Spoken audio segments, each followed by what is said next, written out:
Voici Takeru. Il rêve de devenir enquêteur principal, principalement pour rembourser la dette que ses parents ont laissée et pour prendre soin de sa petite sœur.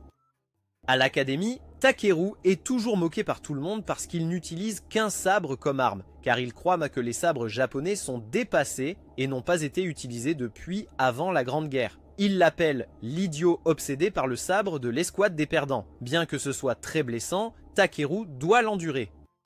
Comme d'habitude, il se rend à la salle de réunion de l'équipe. Dès qu'il entre, Takeru voit Usagi déguisé en lapin, tandis qu'Ikaruga tient joyeusement une caméra. Cette scène est si familière que Takeru éclate en sanglots. Usagi se précipite et lui donne un coup de pied, le saisit et exige de savoir pourquoi il pleure alors que c'est elle qui devrait pleurer d'être vue comme ça. Mais peu importe comment Takeru essaie de se défendre, il est toujours traité de pervers. Ikaruga pense que s'ils vendent ses photos, il pourrait gagner beaucoup d'argent. Ensuite, l'équipe des perdants commence leur réunion. Ils doivent trouver un plan car cela fait 6 mois qu'ils sont au lycée et leur note est un 0 parfait. Ils doivent améliorer leur score. Mais avec Takeru, un utilisateur de l'épée en tant que leader, ils ne peuvent accomplir aucune tâche. Ikaruga se souvient d'un travail. Un objet magique de rang démanquant va être échangé illégalement ce soir. S'ils capturent les personnes impliquées, ils gagneront pas mal de points. À ce moment-là, le principal entre de manière inattendue. Voyant la mauvaise réputation de l'équipe des perdants, mais aimant cette équipe, il leur apporte un renfort. C'est une fille nommée Alka, une ancienne enquêtrice officielle qui, pour diverses raisons, a dû être transférée à la section du lycée. Elle est aussi la fille adoptive du principal. Après l'introduction, il part pour les laisser faire connaissance. Takeru est très surpris qu'Alka soit là car ils étaient autrefois camarades de classe, mais elle ne se souvient pas de qui il est. Cette nuit-là, l'équipe commence la mission mentionnée par Ikaruga. Leur cible, cette fois, est une collection de Jäger écrite lors des premiers jours de la guerre de chasse aux sorcières. Takeru et Alka s'infiltrent, tandis qu'Usagi fournit du soutien à distance. Selon l'observation d'Usagi, seul un bureau au 7e étage a des lumières allumées et 2 personnes s'y trouvent. Avec ces informations, Takeru dit à Alka de contourner par l'arrière et d'attendre son signal. Lorsque tout le monde est en place, à l'appel de Takeru, ils attaquent tous ensemble. Mais quand Takeru défonce la porte et entre, il n'y a qu'un groupe de gangsters là. Il s'avère que Usagi avait regardé le mauvais bâtiment et avait donné de fausses informations à Takeru. Maintenant, il doit faire face à de nombreuses armes. Au début, Takeru pense à s'agenouiller pour s'excuser et faire la paix, mais les gangsters ne sont pas homosexuels. Et quand ils voient qu'il porte un sabre, il rit de bon cœur car comment ce morceau de métal pourrait-il rivaliser avec la magie et les balles? Comme si son point G avait été touché, Takeru devient furieux et veut réduire ces types en 100 morceaux. Ikaruga essaie d'aider Takeru à se calmer, mais il est trop en colère maintenant. L'un d'eux tire sur Takeru, mais il coupe facilement la balle en 2. Les prochaines balles ne posent pas non plus de problème pour Takeru. À ce moment, la voix de la sœur cadette de Takeru retentit, l'aidant à retrouver ses esprits. Ikaruga l'avait enregistré au cas où ce type, obsédé par sa sœur, perdrait le contrôle. Takeru veut s'agenouiller et faire à nouveau la paix, mais soudainement, Alka attaque depuis le plafond. Elle tire sur l'ampoule et ensuite élimine chaque personne une par une. Il en reste encore un, et Alka lui dit de se rendre. Bien sûr, il n'écoute pas. Il utilise de la magie instantanée pour faire apparaître un robot de combat militaire. Alka dit à Takeru de se cacher pendant qu'elle peut gérer ça seule. Le combat est très déséquilibré car Alka a déjà visé les articulations du robot et le désactive facilement. Elle capture également le contrebandier. Takeru se précipite pour vérifier la situation et trébuche accidentellement, tombant sur la poitrine d'Alka. Takeru dit qu'il les préfère un peu plus plates car il ne les aime pas trop grandes. Gêné, Alka est sur le point d'envoyer Takeru voler. À ce moment, Usagi tire sur le robot désactivé de loin, faisant tomber un morceau de métal sur la tête de Takeru, l'assommant sur la poitrine d'Alka une fois de plus. À partir de ce jour-là, Alka partait en mission seule sans avoir besoin de coéquipier. Usagi n'était pas contente de cette attitude au travail, mais elle ne pouvait rien faire quand Alka soulignait les faiblesses de chacun. Usagi était vraiment mauvaise en tir de précision. Ikaruga était très doué avec les machines, mais les personnalisait trop. Qui installerait un système de tir automatique sur un pistolet de 9 mm? Surtout Takeru, bien qu'il soit le chef d'équipe, a pris des décisions très imparfaites. Alka lui a conseillé de renoncer à être le chef d'équipe s'il ne voulait pas que ses coéquipiers meurent inutilement. Après avoir dit cela, elle est partie pour sa mission. Takeru a admis qu'Alka avait raison. Il n'était pas fait pour être le chef d'équipe, mais il voulait quand même organiser une fête de bienvenue pour son arrivée dans l'équipe. L'après-midi, quand Alka est revenu de sa mission, ils avaient en préparé une petite fête pour l'accueillir. Mais cela n'a fait qu'augmenter son aversion pour cette équipe. Alka est partie ensuite. Takeru a remarqué qu'elle s'était blessée au bras, alors il l'a poursuivie. Il a cherché à parler avec Alka, mais elle s'en moquait et lui a dit de la laisser tranquille. Bien sûr, Takeru ne pouvait pas l'ignorer. Bien qu'il ait été un mauvais chef d'équipe, il était encore le leader de tout le monde et ne pouvait pas laisser un membre de l'équipe blessé comme ça. Cette nuit-là, ils ont tous les deux attaqué un petit quartier général de Valhalla, une organisation de sorcières peu connue. Ils étaient les partenaires, c'est qui avaient reparticipé au commerce qu'ils avaient attaqué plus tôt. Les deux sont entrés dans l'entrepôt et ont maîtrisé 2 hommes. Uka est allé vérifier les caisses, tandis que Takeru attachait ses types. Quand Takeru est entré, il a vu de nombreuses parties de sujets expérimentaux découpés en morceaux.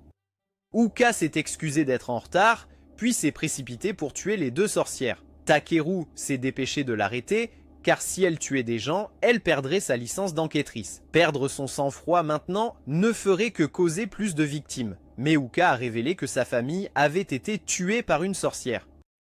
On lui avait tout pris, alors elle détestait les sorcières et tout ce qui était lié à la magie. Uka avait juré de consacrer sa vie à exterminer les sorcières. C'était aussi la raison pour laquelle elle ne coopérait pas avec les autres, car elle savait qu'ils l'empêcheraient de se venger. Mais quoi qu'il en soit, Takeru a quand même arrêté Uka parce qu'il voulait toujours être son coéquipier. La persistance et la chaleur de Takeru ont progressivement calmé Uka. Le lendemain, le directeur a convoqué Uka dans son bureau pour discuter. Il voulait toujours que sa fille coopère avec les membres de l'équipe. Bien que l'équipe n'ait pas 5 millions de puissance de combat, chaque individu avait un grand potentiel. Uka ne se souciait toujours pas et voulait faire des missions seul jusqu'à ce que le directeur mentionne qu'un membre de cette escouade était candidat pour un mangeur de reliques. Le candidat n'a pas été choisi par l'école. Le Relic Eater choisirait lui-même son partenaire. En entendant cela, Uka a dit qu'elle y réfléchirait et est partie. Juste au moment où Uka est partie, de manière surprenante, une fille aux cheveux violets est apparue soudainement que le principal a appelée Lapis. Il a demandé à la fille si elle avait déjà trouvé un sujet approprié avec qui passer un contrat.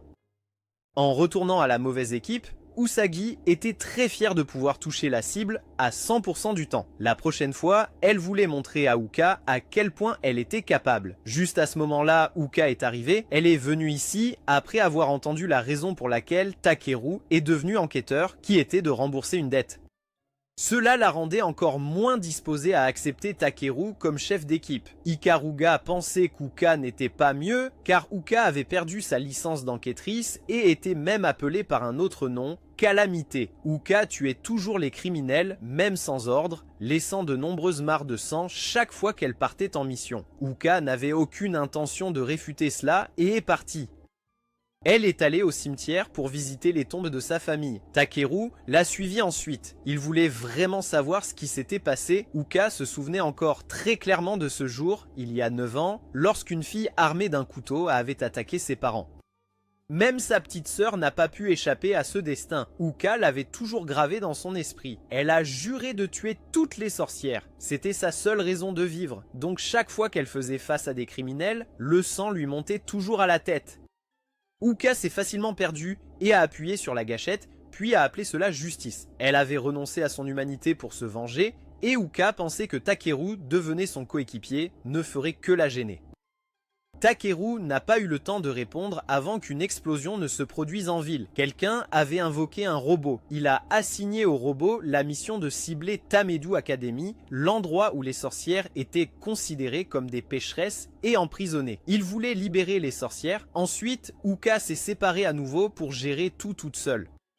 Takeru était très inquiet et est allé la chercher. Pendant que Takeru cherchait Uka, la silhouette de Lapis est soudainement passée devant lui. Avant qu'il puisse comprendre la situation, Takeru a reçu une notification du directeur. Le directeur l'a informé que le robot invoqué était un héros ancien appelé Einherjar et qu'il se dirigeait vers l'endroit où les sorcières étaient emprisonnées. Incapable de rassembler les forces à temps, le principal a demandé à tous les étudiants de l'aider. Il a terminé son appel par la phrase « C'est l'heure de chasser les sorcières ». Après avoir entendu l'annonce, Takeru a demandé à Usagi et Ikaruga de ne pas participer au combat et d'aller dans un endroit sûr. Il continuerait à chercher Uka, sachant qu'elle était furieuse et qu'elle cherchait les sorcières. Du côté d'Uka, elle avait déjà rencontré le robot. Ses balles ne pouvaient pas l'atteindre à cause d'une barrière. Quand Uka a essayé de viser son point faible, elle a été attrapée et jetée. Refusant de mourir là, Uka a invoqué une autre paire de pistolets pour continuer à se battre.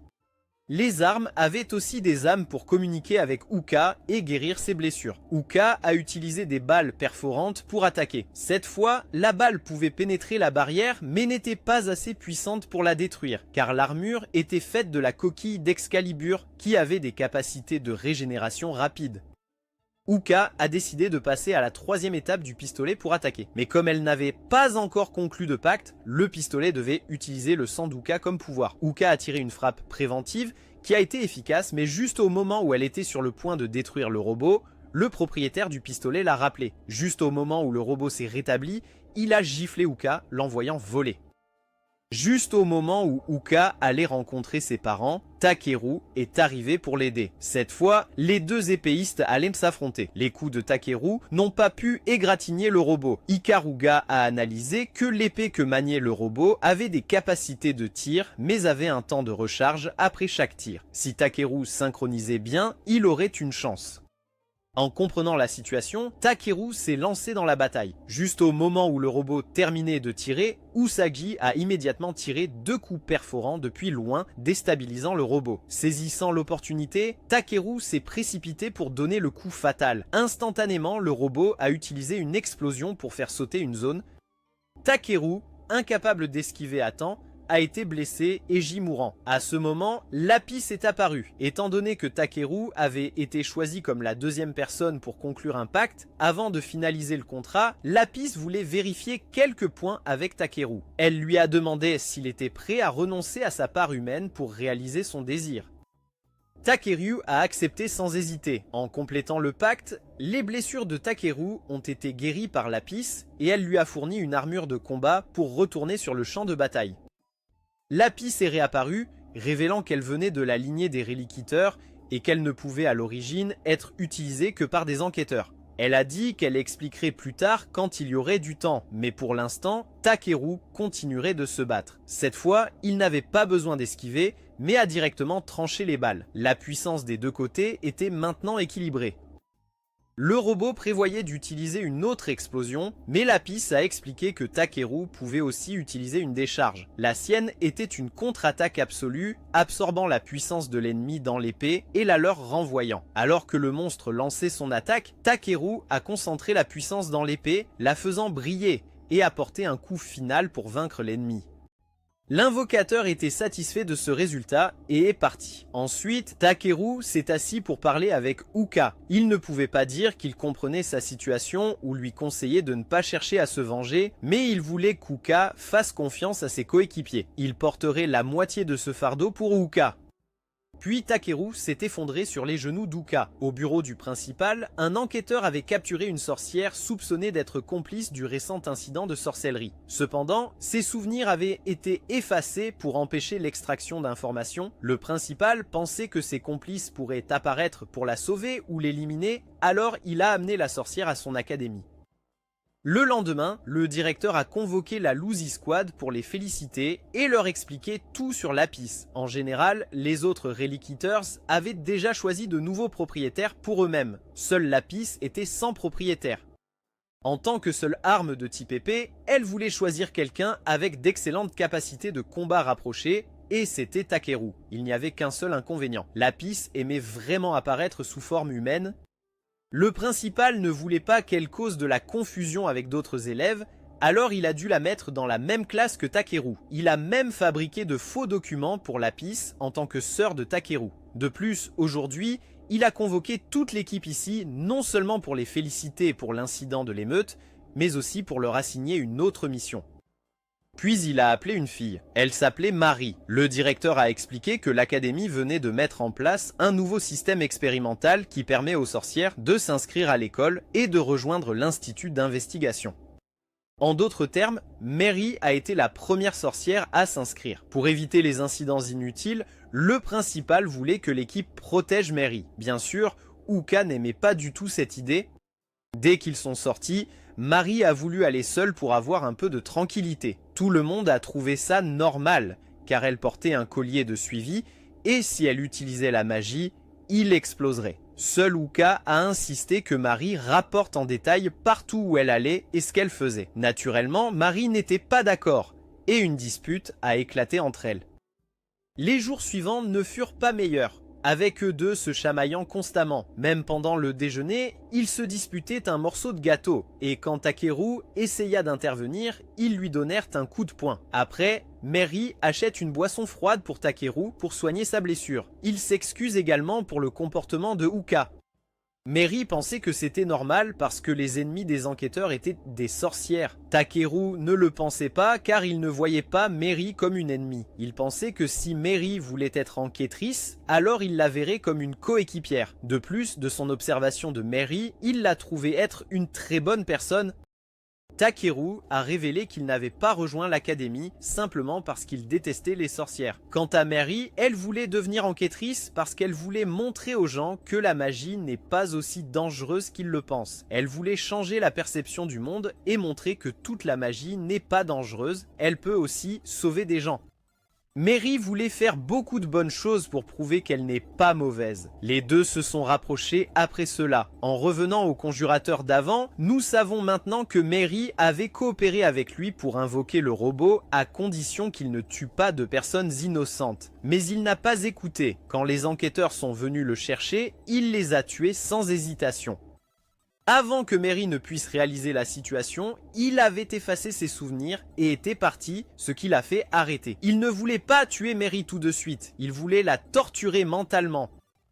Dans la salle de l'équipe, Uka et Mary se sont encore disputés, obligeant Takeru à intervenir. Uka a été surprise quand Takeru a appelé Mary par son prénom. Réalisant le problème, Mary s'est continuellement rapprochée de Takeru pour provoquer Uka et cela a fonctionné.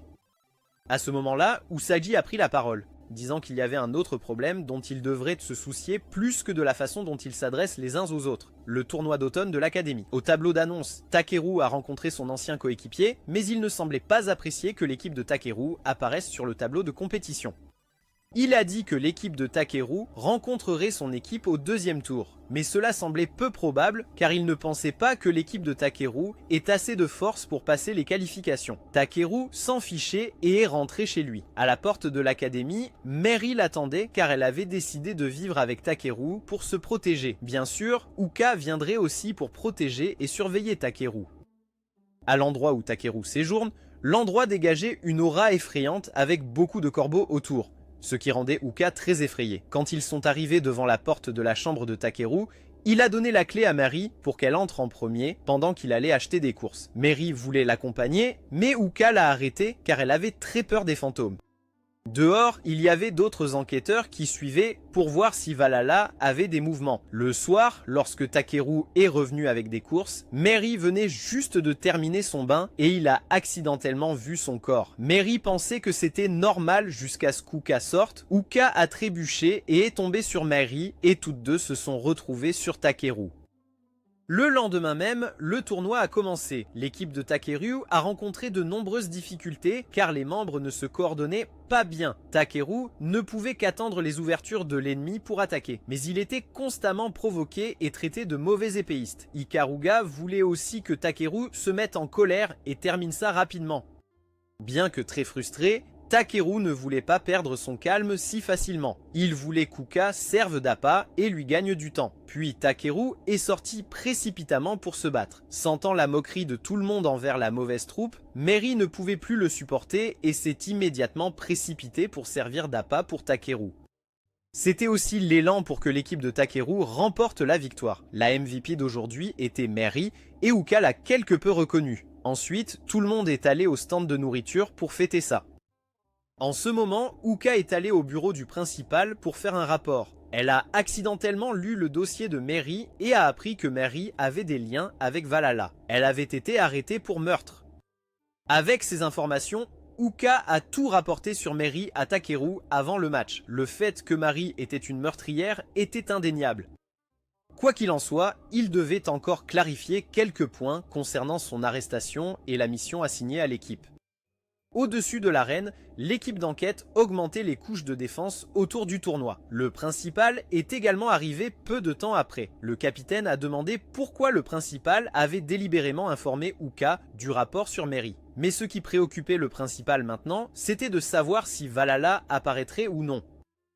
Puis le deuxième tour a commencé. Avant que les deux côtés ne puissent se battre, soudain une fille de l'équipe adverse a eu de violentes douleurs à l'estomac, et de là, de nombreux fils noirs ont émergé attaquant tout le monde. Du corps de la fille, une fleur géante a surgi. Quand elle a fleuri, la sorcière est réapparue. Il s'est appelé Haunted, le commandant de l'armée de Valhalla.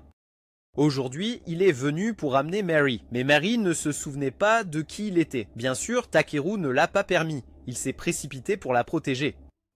À ce moment-là, le capitaine a ordonné d'ouvrir le feu sur Haunted, leur disant de tirer sans arrêt, même s'il se transformait en un tas de viande hachée. Le principal voulait que le capitaine le capture vivant au lieu de le tuer, mais le capitaine a refusé, disant que s'il ne le tuait pas, il serait à mourir. Le magicien est devenu fou. Il a utilisé la magie pour piéger Takeru, Uka et Mary dans un espace sombre. À l'extérieur, le capitaine a ordonné de continuer à tirer, mais cela n'a eu aucun effet.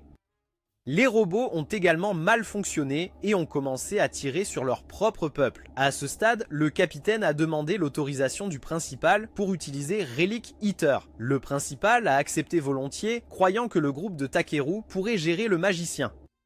À l'intérieur, tout allait bien. À ce moment-là, Haunted est apparu pour emmener Mary. Takeru l'a emmené se cacher pendant qu'il le confronterait. Sachant que l'adversaire était très fort, Takeru a immédiatement déployé son armure de combat.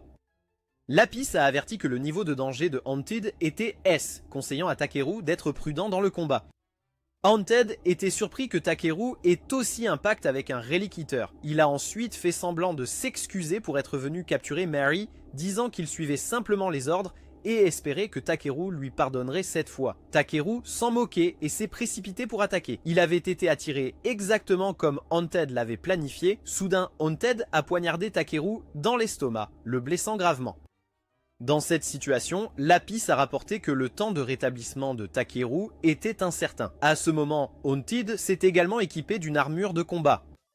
Du côté d'Uka, elle avait trouvé Usagi gravement blessé à l'œil. Ikaruga est également arrivé peu après. À ce moment-là, le directeur a contacté Uka de l'extérieur. Uka voulait l'accuser et l'arrêter pour le crime de détention de Mary. Après avoir lu l'acte d'accusation dans son bureau, elle avait enquêté sur la scène du crime. Là, elle a trouvé des traces de magie. Mais après vérification, ce n'était pas l'attribut magique de Mary. Un magicien ne peut pas avoir deux attributs différents et Uka était sûre que Mary n'était pas la meurtrière. Elle a accusé son père adoptif d'arrestation abusive. Le principal a négocié joyeusement avec sa fille.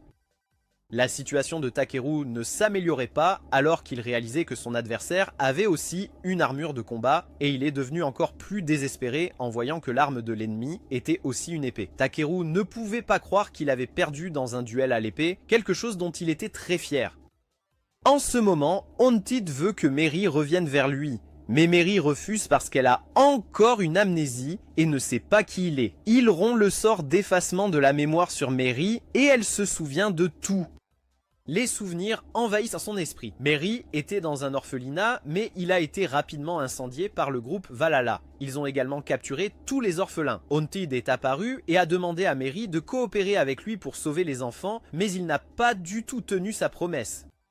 Mary se souvient de tout, ce qui la rend très désespérée. Maintenant, Haunted donne à Mary deux choix. Premièrement, si elle revient à lui, il ne tuera pas Takeru et il la laissera aussi rencontrer les enfants. Sinon, la mort de Takeru est inévitable. Takeru se lève et l'expose, révélant que les enfants que Mary a essayé si dur de sauver ne sont en réalité plus vivants.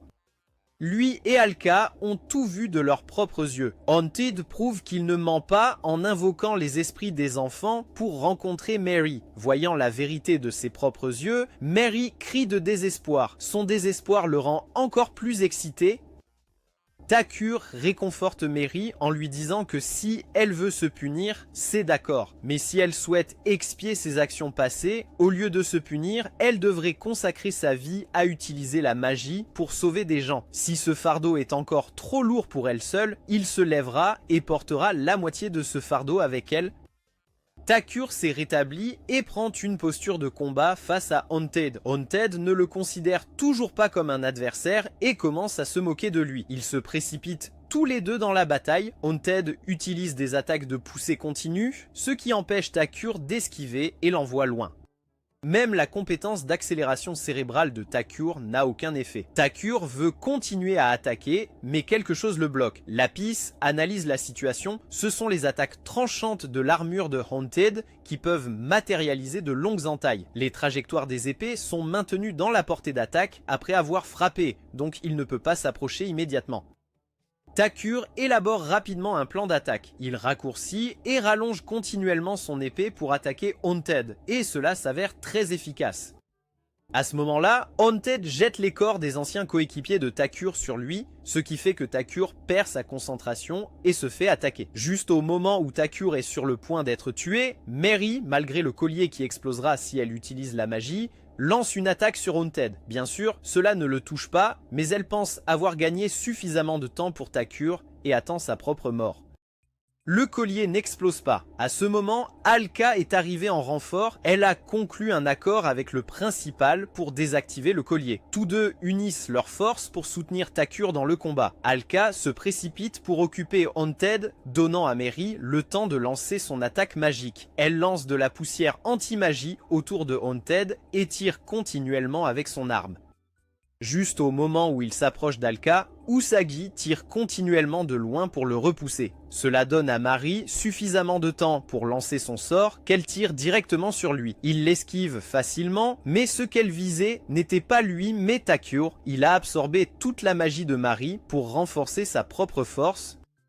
Les deux adversaires se mettent en position pour lancer des coups décisifs. Les deux pointes de l'épée s'entrechoquent. Haunted pense toujours qu'il est plus fort que Takur jusqu'à ce que Lapis déploie une contre-attaque complète. C'est sa compétence unique. Takur absorbe toute la magie de Mary et Haunted et lance un coup final pour terminer le combat. Complètement vaincu, le sorcier part avec la promesse de faire payer Takur. La bataille est terminée. Mary remercie Takur avec joie car grâce à lui, elle n'a pas fait d'autres erreurs. Tous les blessés ont été emmenés pour être soignés, sauf Usagi qui nécessite un traitement spécial en raison de graves blessures aux yeux. Après avoir terminé le processus de traitement, Usagi a été rappelée pour rencontrer sa mère. Elle a examiné les résultats scolaires d'Usagi et pense qu'avec ces résultats, elle ne pourra pas passer la première année, encore moins obtenir son diplôme. Elle a alors décidé qu'Usagi se marierait tôt et ce mois-ci est le dernier mois où Usagi est autorisé à rester à l'école.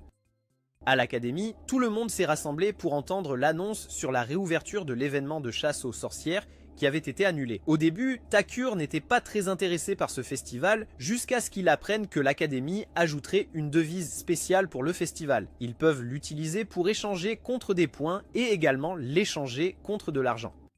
Alka veut s'opposer à cela et conseille à tout le monde de se concentrer sur les missions, mais Takur n'écoute pas et commence à discuter des stratégies pour le festival. Ils gagneront beaucoup d'argent pour que Takur puisse rembourser la dette que ses parents ont laissée derrière.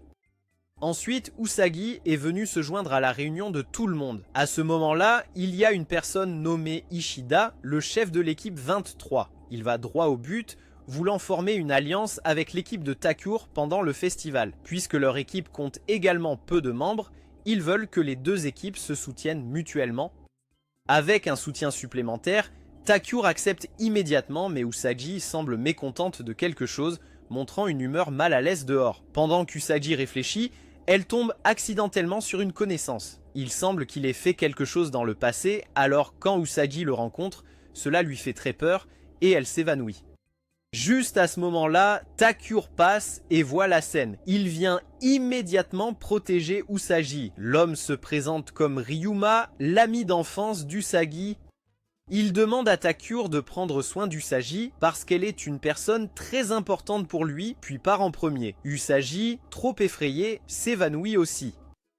Du côté d'Alka, elle a rencontré la présidente du conseil des étudiants. C'est Nagari qui va droit au but et veut demander à Alka de l'aider pour quelque chose. Il s'agit d'attraper une sorcière nommée Mifi, une sorcière capable de manipuler les esprits humains. Les gens propagent que cette sorcière n'est qu'une légende urbaine, mais la présidente révèle que ces gens ont été attaqués.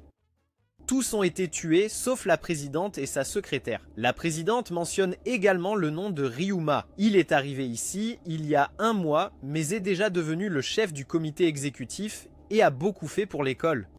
Cela coïncide également avec 1 mois depuis que le camp du président a été attaqué, donc elle veut demander à Alka de le surveiller. À l'infirmerie, tout le monde a rendu visite à Usagi et est parti un par un pour lui laisser un espace tranquille pour se reposer. Takeru était sur le point de partir, mais Usagi le retient inconsciemment. Takeru décide de rester avec elle. Tard dans la nuit, lorsque Usagi se réveille, Takeru est toujours là avec elle. Après ça, il ramène Usagi chez elle. Sur le chemin du retour, Takeru se demande quelle est la relation entre Usagi et Reima, mais Usagi évite la question et ne veut pas répondre.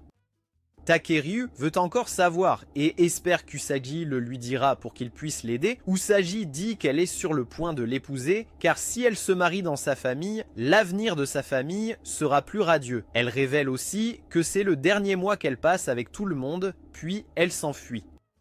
Takeru la poursuit et l'invite chez lui. À l'hébergement, Usagi se baigne et continue de penser qu'aujourd'hui sera le jour où elle perdra sa virginité avec Takeru. Ils mangeront avant la cloche pour qu'elle n'épouse pas Reima, alors elle s'est baignée très soigneusement.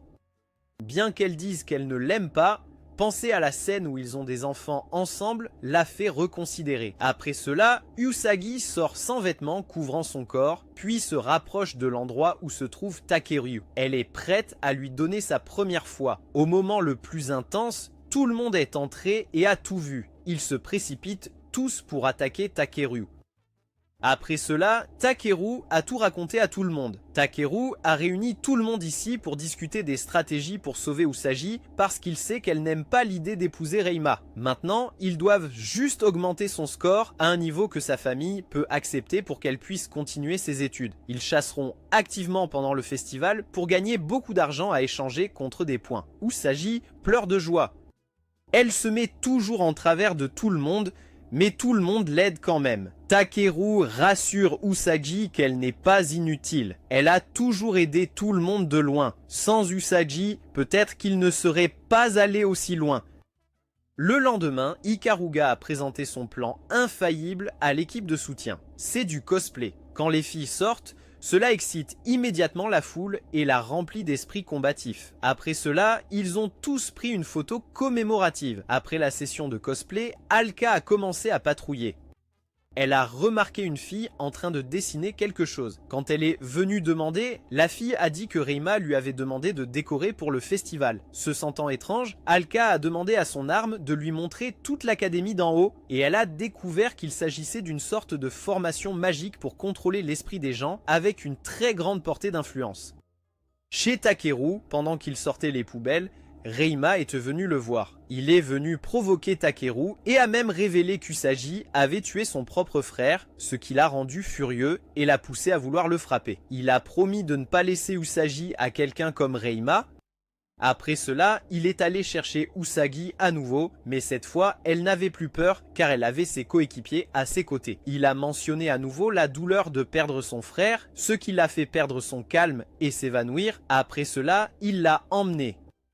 Après qu'Alka ait réalisé que Reima était en fait Mifi, elle et la secrétaire du président du conseil des étudiants se préparèrent à l'attraper. Dès qu'ils entrèrent, elle vit Usagi allongée sur le sol. Soudain, la secrétaire révéla sa véritable identité. Elle avait été possédée par Mifi. Elle s'était occupée du président avant de venir ici. Quand Alka était distraite, Reima a collé un charme sur son front, permettant à Mifi de posséder Alka. Du côté de Takeru, il a reçu un appel de la présidente du conseil étudiant. Elle n'était pas vraiment morte parce qu'elle portait un gilet pare-balles. Elle a appelé pour l'informer qu'Alka était en danger et avait besoin de l'aide de l'escouade inutile. Le complot de Méphi était de récupérer son corps gardé à l'académie. Elle utiliserait un artefact magique pour laver le cerveau de l'académie. Avec cette information, Takeru a appelé Lapis pour suivre l'emplacement d'Alka, mais elle ne pouvait trouver que l'emplacement d'Usagi à l'église. Il voulait demander à Mari de l'aider à briser la magie de lavage de cerveau. À l'église, Usagi portait maintenant une robe de mariée. Elle se souvenait de son enfance, jouant avec son frère sortit une arme à feu pour lui montrer. Elle pensait que c'était un jouet et ne cessait de demander à le tenir. Bien sûr, son frère ne le permettait pas, ils se sont disputés à ce sujet, ce qui a fait que l'arme a accidentellement tiré et tué son frère. Quand Usagi se tenait devant la tombe de son frère, Reima est venue en riant et lui a demandé ce que ça faisait de tuer quelqu'un. Usagi a refusé de répondre, ce qui l'a mise en colère et il l'a giflée. Il a ensuite déclaré qu'elle serait sienne à l'avenir. Quand Usagi s'est réveillée, Reima était assis sur elle. Il a dit que c'était leur nuit de noces, mais Usagi a fermement refusé, le rendant furieux pour toutes ses préparations. Il l'a giflée. Usagi, impuissante, l'a laissé faire tout ce qu'il voulait. Au moment de tout perdre, elle a regardé la photo qu'elle avait prise avec tout le monde. Ils ont tous promis de rester à ses côtés pour l'aider. Ne voulant décevoir personne, Usagi s'est défendue. Elle l'a mordu à l'épaule puis l'a jeté au sol. Reima, furieux, s'est transformé et a essayé de faire céder Usagi. Juste à ce moment-là, Takeru est arrivé. Il a donné un coup de pied à Reima contre le mur, puis a dit à Usagi de partir d'abord pour aider Meri à sauver Alka. Quant à Reima, il allait battre ce pervers à plate couture. Usagi voulait que Takeru promette qu'après tout cela, elle voulait qu'il lui tapote à nouveau la tête. Takeru a accepté et Usagi est parti. Pour combattre ce type, Takeru n'avait besoin que d'un seul mouvement pour le finir. Il a même fait semblant de l'achever pour lui faire tellement peur qu'il s'est fait dessus. Après ça, Takeru est parti pour trouver tout le monde. À l'emplacement d'Usagi, elle avait reçu 2 balles spéciales d'Ikaruga pour tirer sur Uka. Lorsqu'elle est touchée, l'âme possédant Uka serait immédiatement traitée. Cependant, Usagi devait viser des zones non mortelles. À l'endroit où se trouvait Meri, elle se concentrait sur la rupture du sort. Uka est venue voir Meri pleinement consciente de son acte. Quand elle a réalisé qu'elle était découverte, la sorcière était sur le point de tuer Meri. À ce moment-là, Usagi est arrivée. Elle a tiré Nefi au sol. Alors qu'Usagi s'apprêtait à lui tirer dessus, la sorcière a collé un charme qui attire les hommes à Usagi et s'est enfuie. Quand Usagi était sur le point de tirer, le charme a fait effet et les garçons se sont précipités vers Usagi comme s'ils étaient en chaleur. La sorcière est revenue voir Mari, mais cette fois, Takeru est arrivé à temps pour la sauver. Étonnamment, Nefi pouvait aussi invoquer une paire de pistolets. Une balle a détruit l'armure de combat de Takeru. Même sans l'armure, Takeru pouvait encore rivaliser avec Nefi. À ce moment-là, Usagi est arrivé. La sorcière a trompé Usagi en disant qu'elle était la vraie Uka et que Takeru était le faux, ce qui a confondu Usagi sur qui tirer. Takeru n'a pas expliqué. Il a dit à Usagi de lui tirer dessus d'abord et ensuite à Uka puisque aucun d'eux ne pouvait mourir de toute façon. Il croyait aux capacités d'Usagi. À ce moment-là, la sorcière était vraiment effrayée. Quand Usagi l'a visée, elle a essayé de fuir mais n'a pas pu car l'âme d'Uka tentait de reprendre le contrôle. Usagi n'a pas hésité à tirer une balle sur Uka, forçant Nefi à sortir. La sorcière a tenté de s'échapper mais Usagi a envoyé une autre balle à sa tête, la faisant disparaître. Meri a également terminé de briser la formation magique. Uka n'a pas été gravement blessé, tout était terminé. Ensuite, tout le monde est allé participer ensemble au festival. Après la fin du festival, le principal a appelé Ikaruga à son bureau pour parler. Le chef d'équipe était également présent.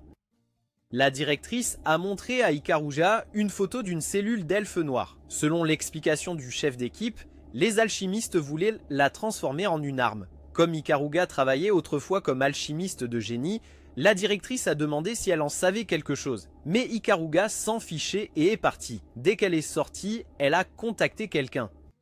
Le jour de l'annonce des scores, l'équipe incompétente était toujours en bas du classement. À ce rythme, il ne passerait pas la première année. Ikaruga a dit qu'elle pourrait pirater le système pour changer les scores de toute l'équipe, mais tout le monde a refusé. Ensuite, tout le monde a commencé à se rencontrer pour trouver des moyens de gagner des points. Ikaruga et Uka ont recommencé à se disputer car ils n'étaient pas d'accord sur l'approche. Les voir faire autant de bruit comme ça a rappelé à Takeru les jours paisibles où l'équipe s'était formée pour la première fois quand c'était juste lui et Ikaruga. À ce moment-là, Ikaruga a annoncé à tout le monde qu'elle prendrait quelques jours de congé de l'école pour travailler et est partie tôt. Takeru se souvenait de la première fois qu'il avait rencontré Ikaruga, lorsqu'il perdait encore contre elle lors d'un match. Ikaruga s'était demandé pourquoi Takeru n'avait pas dégainé son épée. Takeru croyait qu'il ne dégainait son épée que lorsque son adversaire utilisait également une arme. Ikaruga aimait vraiment son caractère direct et ils sont devenus amis après cela. Quand Ikaruga est parti, tout le monde a senti qu'elle se comportait de manière très étrange aujourd'hui, alors ils ont décidé de la suivre. Dans un quartier général d'une ville en ruine, Haunted est venu parler à un chercheur qui ressemblait beaucoup à Ikaruga. Ses blagues n'avaient aucun effet sur elle. Cette femme était Isuka. Elle a signalé l'échec de la résurrection de l'elfe noir. Isuka avait trahi la corporation des alchimistes pour travailler pour Valhalla, car elle pensait que cet endroit l'aiderait à ressusciter la race des elfes. Soudain, la tête d'Isuka se mit à lui faire terriblement mal. Elle a reçu une notification indiquant que quelqu'un avait volé les cellules de l'elfe noir, également connu sous le nom de Lost Matrix, et la voleuse était sa sœur. Dans un autre développement, le groupe de Takeru observait Ikaruga quand elle a soudainement disparu. Quand ils sont allés vérifier où Ikaruga avait disparu, ils ont découvert un égout souterrain. Takeru voulait descendre, mais Mari l'a arrêté, disant que c'était comme un labyrinthe là-dessous et qu'il pourrait facilement se perdre sans carte. Sans autre choix, Takeru a appelé Lapis pour suivre l'emplacement d'Ikaruga. Pendant ce temps, dans les égouts, Isuka avait appelé Ikaruga pour exiger le retour de la matrice perdue. En fait, toutes les Ikaruga étaient des clones les unes des autres et elles avaient été créées dans le seul but de faire revivre la race elfique. Ikaruga était différente des autres Ikaruga car elle était partie et menait secrètement des recherches à l'extérieur plutôt que de travailler pour des entreprises comme Isuka. Mais maintenant, Ikaruga avait donné une condition à Isuka. Si elle voulait récupérer la matrice perdue, elle devait permettre à Ikaruga de retourner à l'installation de recherche pour surveiller le processus de renaissance des elfes. En marchant, elle a accidentellement rencontré 2 soldats. De retour avec Takeru, Lapis était certain d'avoir fourni le bon emplacement d'Ikaruga au groupe, mais il s'est avéré que c'était une cachette de la mafia, causant une attaque sur tout le groupe. En courant, ils ont accidentellement rencontré Ikaruga qui était escorté. Takeru l'a rapidement sauvé, mais tout le monde a été séparé à cause d'une pluie de balles.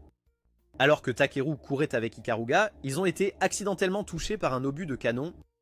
Takeru a protégé Ikaruga et a été grièvement blessé. Takeru voulait aller sauver tout le monde, mais la blessure saignait abondamment, ce qui l'a fait s'évanouir. Ikaruga l'a rapidement emmené dans un endroit sûr. Elle a contacté Isuka, l'avertissant que la tuer était acceptable, mais si les mercenaires d'Isuka tuaient ses coéquipiers, elle détruirait la Lost Matrix, rendant Isuka prudente.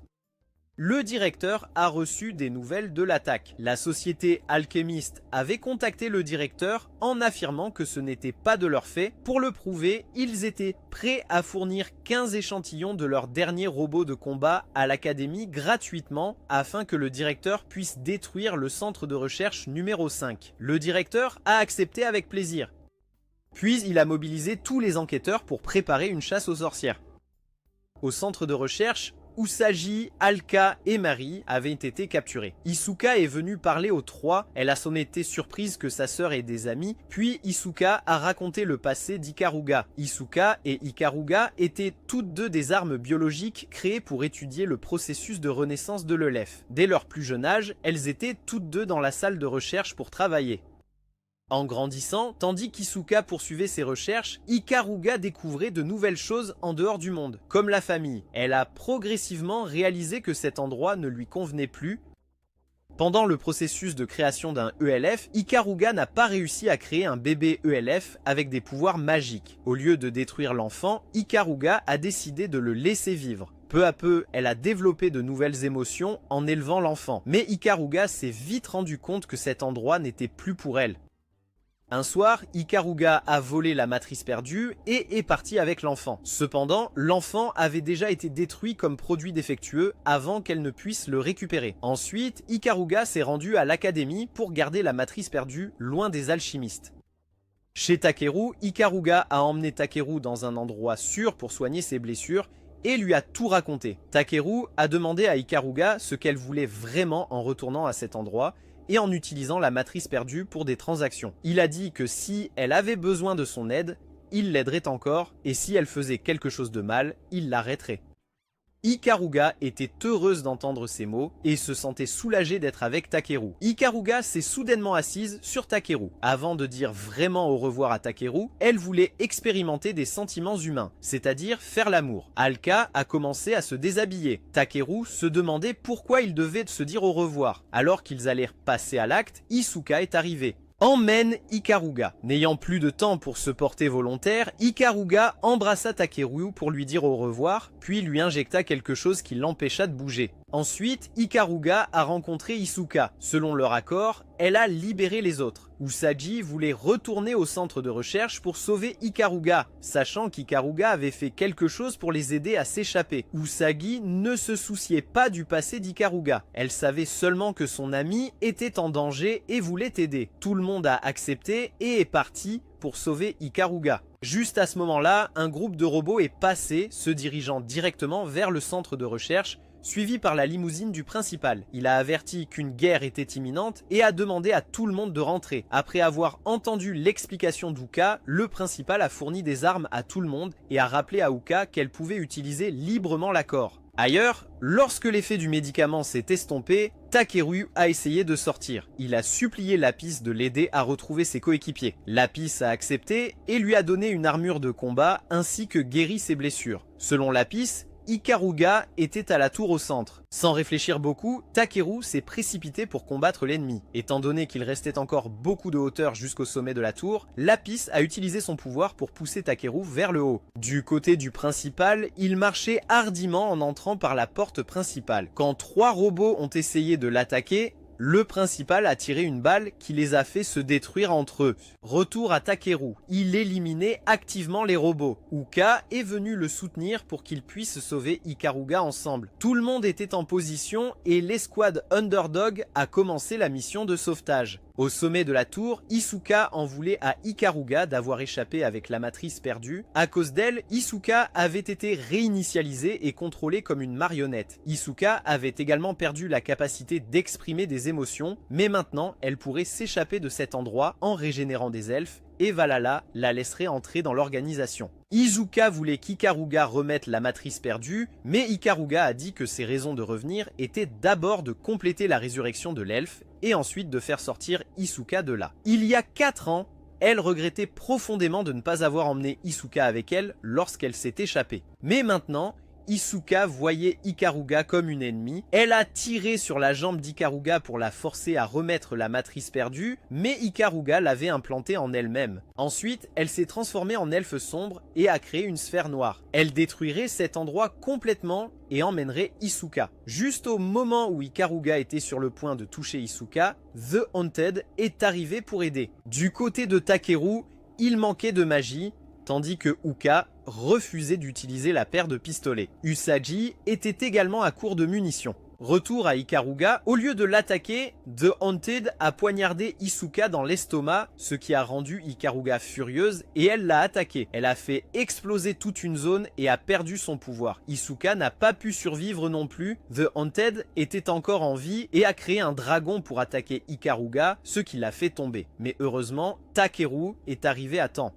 Takeru a demandé à Lapis d'analyser la situation. Selon elle, leur chance de gagner dans un affrontement direct était de 4%. Ikaruga a critiqué Lapis en disant qu'il ne sert pas à grand chose. Si c'était un dragon normal, ce serait difficile, mais comme c'est un dragon mécanique, il suffit de viser son cœur. Le dragon a commencé à détruire les environs. Suivant les instructions d'Ikaruga, Usagi a atteint le poste d'armes du centre de recherche. Le pistolet ne pouvait tirer qu'une seule fois et nécessitait 5 minutes pour se recharger. Pendant ce temps, Takeru essayait d'attirer le dragon vers lui. Les premiers tirs d'Usagi ont raté à cause de son stress, mais grâce au soutien de tout le monde, elle a pu se calmer et l'atteindre. Cependant, le dragon n'était pas encore mort. Usagi avait seulement détruit sa carapace extérieure. Le dragon a projeté Takeru contre un mur. Juste au moment où il allait mordre Takeru en morceaux, Uka s'est précipité pour le protéger et a été gravement blessé. Takeru a utilisé toute sa force pour poignarder le cœur du dragon. Mais à ce moment-là, Lapis a annoncé que Takeru avait épuisé sa magie et que son armure de combat était sur le point de disparaître. Au moment le plus désespéré, Mari a tiré une quantité massive de magie dans l'épée de Takeru. Immédiatement, il a activé une contre-attaque totale et a tranché le dragon en deux. La bataille était terminée. Après une période de récupération, tout le monde a poursuivi sa mission pour gagner des points. Ikaruga a trouvé une mission pour attraper un contrebandier prévu pour ce soir. Mais elle a pensé qu'Uka n'était pas adapté à cette mission. Se sentant insulté, Uka a insisté pour participer malgré les avertissements d'Ikaruga. Cette mission nécessitait que tout le monde se déguise dans un bar pour trouver la cible. Il devait servir des clients, y compris quelques vieux messieurs. Ne sachant pas comment servir correctement, Uka a causé des problèmes lorsqu'un client a essayé de la toucher. Heureusement, Takeru a semblé gérer la situation. Après un moment de service, Uka a remarqué un objet suspect sur un client. Dès qu'elle en a eu l'occasion, Uka a saisi l'objet et l'a détruit. Mais il s'est avéré que ce n'était qu'une console de jeu et que le véritable contrebandier s'était déjà échappé. Finalement, ils ont quand même réussi à l'attraper. Ensuite, l'équipe a ramené l'objet pour qu'Ikaruga puisse l'examiner. C'était juste une bague de rang F qui leur rapporterait au maximum 5 points. Ikaruga a découvert que sa fonction était d'attirer la personne qu'on aime lorsqu'on la porte. Elle était sur le point de l'essayer.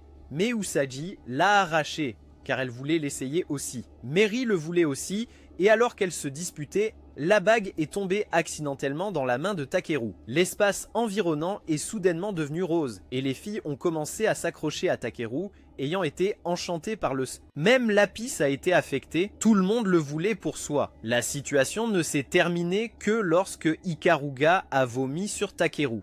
Quelques jours plus tard, l'équipe est partie en mission. Cette fois, ils devaient enquêter sur la raison pour laquelle l'été ne se terminait pas à la plage. À leur arrivée, au lieu d'enquêter, tout le monde a enfilé des maillots de bain pour profiter de la plage. Les filles portaient de beaux maillots de bain, mais Takeru n'a remarqué que Lapis portant le maillot de bain de l'école. Ils ont tous joué ensemble, tandis qu'Ikaruga ne supportait pas la chaleur et s'est endormi. Après avoir joué, ils sont allés manger. En mangeant, Takeru a soudainement eu un mal de ventre et s'est précipité aux toilettes. Lapis voulait suivre, mais fut arrêté. À ce moment, Uka remarqua de nombreuses personnes blessées. Lapis analysa qu'elles avaient peut-être été attaquées par un monstre qui pouvait rendre l'été éternel. Usagi voulait enquêter dans la mer, mais Uka ne savait pas nager, Ikaruga était paresseux et Takeru était désespéré dans la salle de bain. Comme il ne restait plus que 3 personnes, Lapis a conçu un plan pour enquêter en utilisant Usagi et Mari comme appât pour le monstre. Au bout d'un moment, le monstre est effectivement apparu et a commencé à les entraîner vers le bas. Lapis a essayé de les remonter, mais la ligne de pêche n'a pas pu supporter le poids et s'est cassée. Alors qu'ils étaient sur le point de se noyer, Takeru a terminé dans la salle de bain et, avec Lapis, a plongé pour les sauver. Bien qu'il ne sache pas nager, heureusement, son armure de combat ne laissait pas entrer l'eau. Takeru a transformé Lapis en une canne à pêche et a attrapé le monstre pour sauver tout le monde. La mission était terminée. Aujourd'hui, Takeru a rendu visite à sa petite sœur Kaisuki, qui se trouvait dans une salle de détention top secrète. Elle avait été emprisonnée pour une raison quelconque. Quand les frères et sœurs se sont rencontrés, Takeru a raconté ses expériences avec ses coéquipiers. Ensuite, le temps de visite était terminé. Quoi qu'il en soit, Takeru voulait que sa sœur ait une vie normale. Il a promis de trouver un moyen de la faire sortir avant de partir. Comme d'habitude, l'équipe LAM a accompli de nombreuses missions pour gagner des points. Avec leurs efforts, leurs scores se sont nettement améliorés. Dans une autre situation, le directeur essaie de contrôler Kaisuki car le pouvoir de la petite fille est trop dangereux. Quand Kaisuki le libère en dehors de son corps, tout ce qui le touche devient une partie d'elle. Cette corrosion va constamment se répéter sans s'arrêter et elle finira par dévorer toute la planète s'ils ne font rien. Par conséquent, la principale est obligée de tuer Keisuke à plusieurs reprises chaque fois qu'elle ressuscite. Juste à ce moment-là, il y a un autre avertissement. Keisuke a perdu le contrôle à nouveau et elle libère son pouvoir. Le chef d'équipe doit personnellement affronter Keisuke.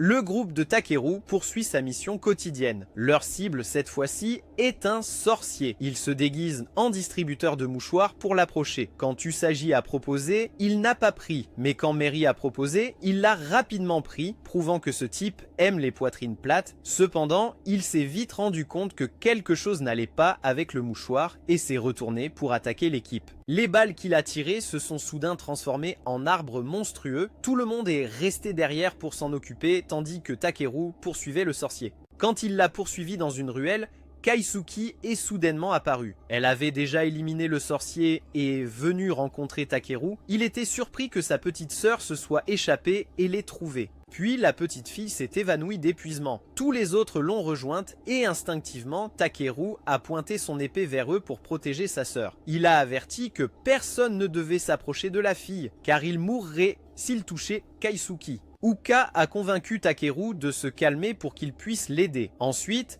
l'équipe a emmené Keisuke dans un endroit sûr. Du côté du principal, le chef de l'équipe n'avait pas réussi à arrêter Keisuke. Heureusement, il était encore en vie. Le principal a dit qu'il devait capturer la fille immédiatement avant que toute la ville ne soit détruite. Retour à Takeru. Keisuke s'était enfin réveillée, mais elle avait encore très peur. Elle s'agrippait à Takeru quand Uka a essayé de lui parler. En voyant cela, Uka a tiré Takeru dehors pour discuter. Takeru a ensuite raconté la maladie que Keisuke avait contractée. Il ne pouvait pas la laisser dehors comme ça, car ce serait très dangereux. Leur seule option était de la ramener à l'institut de recherche. Ils l'escorteraient jusqu'à la zone de quarantaine. Après avoir convenu du plan, ils ont commencé à le mettre en œuvre. Puis les filles sont venues rencontrer Keisuke. Elles ont commencé à la déguiser pour éviter l'attention. Les frères et sœurs ont eu un bref moment privé. La petite fille était vraiment heureuse que Takeru ait de si bons coéquipiers. Ensuite, elle a fait une demande à son frère. La tuer. Keisuke regrettait les morts qu'elle avait causées. Elle voulait que son frère mette fin à sa souffrance de ses propres mains. Bien sûr, il ne pouvait pas faire de mal à sa petite sœur. Takeru a affirmé que même si le monde voulait Keisuke morte, lui personnellement voulait qu'elle vive parce qu'ils sont de la même famille. S'il devait tuer sa sœur de ses propres mains, il mourrait avec elle ce jour-là. Mais ce n'était pas le moment. Takeru a promis de protéger Keisuke jusqu'à la toute fin. Ensuite, les frères et sœurs ont continué leur voyage. Avant de retourner à l'académie, Keisuke voulait faire l'expérience de ce qu'on appelle une grande roue. Mais quand ils sont arrivés là-bas, le vieil ami de Takeru est apparu. Il était devenu fou après avoir été témoin de la mort de ses coéquipiers à la conférence. Il a attaqué directement sans réfléchir. Tous deux ont enfilé leur armure de combat pour se battre. Il est devenu fou, ciblant Keisuke. Avant que des victimes ne puissent survenir, le chef d'équipe est apparu pour arrêter le combat. Il est venu pour emmener Keisuke. Avant de partir, Takeru s'est excusé auprès de Keisuke de ne pas pouvoir lui montrer plus du monde extérieur. Keisuke a dit que c'était d'accord et espérait que Takeru tiendrait sa promesse, puis s'est évanoui. Le principal est venu informer Takeru qu'Alchemist avait exprimé le désir de coopérer pour s'occuper de Keisuke. Grâce à cela, il pourrait être capable de contenir le pouvoir de la fille. En échange, Keisuke serait transféré vers un nouvel établissement et Takeru ne serait pas informé de l'endroit pour empêcher Keisuke de perdre le contrôle et de partir à sa recherche à nouveau. Il a dit que c'était pour le bien des deux frères et sœurs, puis il est parti. Pendant qu'il transportait Keisuke, ils ont été soudainement attaqués. C'était Valhalla qui voulait capturer Keisuke. En revenant sur le passé de Takeru, il avait trouvé une petite fille dans l'entrepôt. Lorsqu'il a interrogé son père à ce sujet, il a appris qu'elle était sa sœur. Il a été révélé que les filles du clan Takeru étaient nées en tant que réceptacles de démons. Depuis des générations, ils avaient une alliance pour tuer les filles immédiatement après la naissance. Cependant, le pouvoir des démons a grandi au fil du temps et maintenant, Keisuke était devenu complètement immortel. Quoi qu'il ait été fait, la petite fille ne pouvait pas mourir. Jusqu'à ce qu'un jour, Keisuke s'échappe et massacre beaucoup de gens. Le père de Takeru n'a pas pu échapper au carnage non plus. Avec son dernier souffle, il a donné à Takeru deux choix. Soit tuer sa sœur de ses propres mains, soit la protéger. Face à Keisuke, il a décidé de la protéger. Quand Takeru s'est réveillé, il était emprisonné avec Uka. Elle voulait aussi l'aider à porter la moitié de son fardeau car il l'avait beaucoup aidé, ainsi que les autres. Plus tard, la présidente a utilisé ses contacts pour les faire sortir tous les deux. Elle a également informé que Keisuke avait été attaqué par Valhalla. En entendant cela, Takeru est allé immédiatement chercher sa sœur. Dehors, Usagi et les autres attendaient. Tout le monde allait aider Takeru à sauver sa sœur. Du côté du capitaine, quand il avait éliminé le dernier, une personne de Valhalla est apparue. C'était l'un des dirigeants de Valhalla. Le capitaine a dit à l'ami de Takeru de partir d'abord et d'escorter Keisuke pendant qu'il affronterait cette personne. Dans la voiture, cette personne voulait éliminer Keisuke immédiatement car il détestait profondément les sorcières. Lorsqu'il était sur le point de tirer, Takeru est arrivé juste à temps. Tous les deux ont continué le combat inachevé d'avant. Il a tiré continuellement sur Takeru, qui a grimpé sur les bâtiments pour esquiver,